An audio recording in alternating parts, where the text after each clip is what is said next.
always hurts, especially for our seniors. They put a lot of work in, and they've had 2 seasons taken away from 2 postseasons. So this is tough, and I don't think people realize that. So I thought we battled today. I really did. I mean, we're down a starter. We found out less than a week ago that we're not going to American East next final. So I'm proud of the way we battled.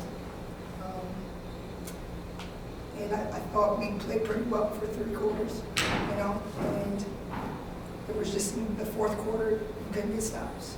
And all credit to Albany. I think they came out with a game plan to keep us on our toes, and, you know, the zone. We weren't, I don't say we weren't prepared for it, we were prepared, but I think it made us a little timid at times. And then when we got used to it, we got in the flow a little bit better. But it really comes down to the 4th quarter when we look at it. I mean, we get 24 points in a quarter, and, you know, that's not going to win a basketball game. But overall, I'm proud of those women being able to play. Because it takes a lot to be able to do that with everything we've endured this season.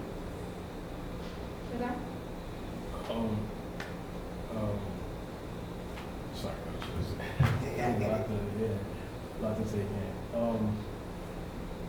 What do you think was a specific? Was there anything specifically that you all was doing in your eyes that helped them come down to the game to win?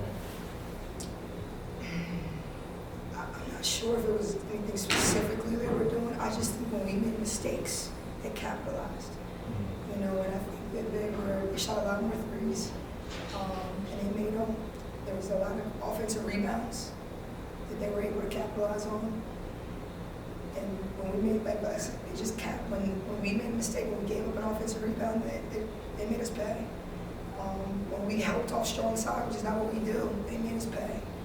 And so, to me, that's the difference. Is maybe earlier in the quarters we made less mistakes. Maybe we did make a mistake, they didn't capitalize.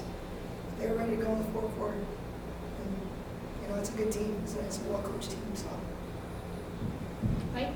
I mean, the game-ending run for Albany, I mean, it kind of starts off innocently enough.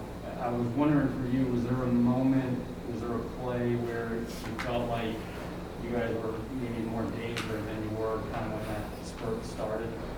You talking about the 4th quarter, is In it? the 4th quarter, yeah. Yeah. Well, yeah, when I called the timeout. That's when I felt it, right? Because I literally, you know, as a staff, we talked in the huddle before the 4th quarter started of, hey, the way they can get back in the game is threes, offensive rebounds, and it's turning the ball basketball over. And so they open up the court with 2 threes, and an offensive rebound, and then a 3, right? So to me, I felt it then, and we know them well enough to know their MO as well. You know, it's February, so almost March. So yeah, that was the moment that I felt it. And you know, you're just, as the coaching staff, you're just trying to get your players to understand that and trying to stop the run and the momentum and just get them refocused. So yeah, that was the danger. I just want to make sure I understand. So you're talking about like kind of those first baskets. Yeah. Yes. To me, that's when it turned. Yeah, we were still at 10, but it turned right then. Yeah, that was the difference. No question? Sean? Coach, I know it's bittersweet of how your season ended, but there's a lot of positives throughout the year. Can you just give us your favorite memory with this club throughout this season? Could be on court, it could be off court, something that you remember about this season. Yeah, that's a good question. There's a lot. Thank you for making me think about it too. I don't remember exactly when it was, probably a month ago at practice, we decided to do in our huddle, we decided to do a grateful huddle. What are you grateful for in life? And this was when we first originally figured out, or initially found out about the American East. I was just trying to get them to think about the positives of what you have, and what's in your control. And, you know, everybody went around the circle and we were vulnerable with each other.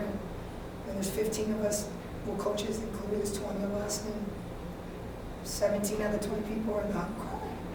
And to me, that's what I want my program to be about, is love, care and vulnerability, and to be able to share what you're grateful for and what you want, and do that without judgment, without any of that, and just being your true authentic self and being vulnerable is what's important to me. And I think when you have a culture like that, you have a team who's willing to do that, the success will come. So to me, that's the most rewarding feeling, because we cultivated that as a staff and as a team, and that's the love that we have for each other. And that's why this hurts so bad. But they're a great group, and I hope that there's basketball ahead of us, and we have had a great season. I hope that the WNIT sees that, and we get an at-large, so that we can keep playing. It goes. I wanted to kind of elaborate more with the seniors, so because the line was emotional, which is completely understandable. If you could just speak about them, because like I said, they don't really have a platform today, being with their own, but about Boucher, about Devon, about Lauren, you could just speak on them. This is their last time, last go around, so you could just speak about them.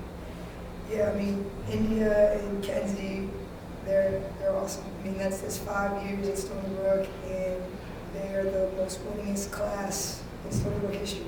So they have really built this program. Kudos to the previous staffs as well, but it's one thing to come into a place that doesn't win very many games and then leave it and you're champions. So that's special.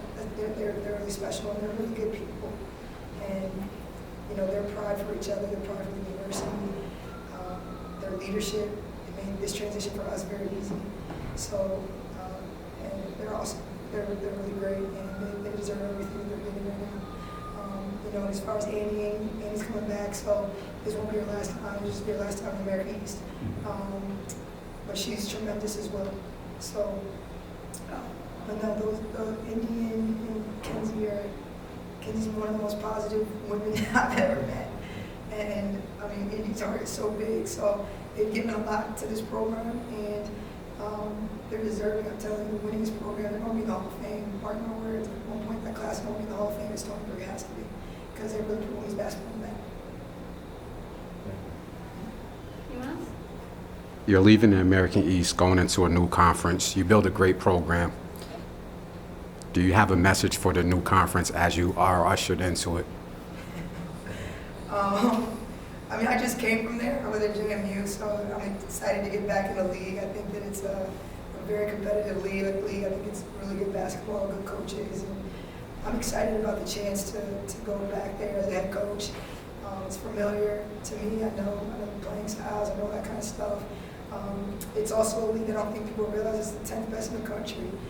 So it's a little, people don't realize how good of a league it is, and there's players that get drafted to WNBA, and I like that. I'm excited about that. I'm excited to recruit players to that level, that caliber.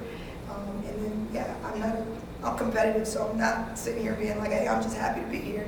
That's not who I am. So no, we're gonna go in there and fight, and we're gonna be competitive, and we're gonna ramp it up, and I'm excited for what lies ahead, for sure.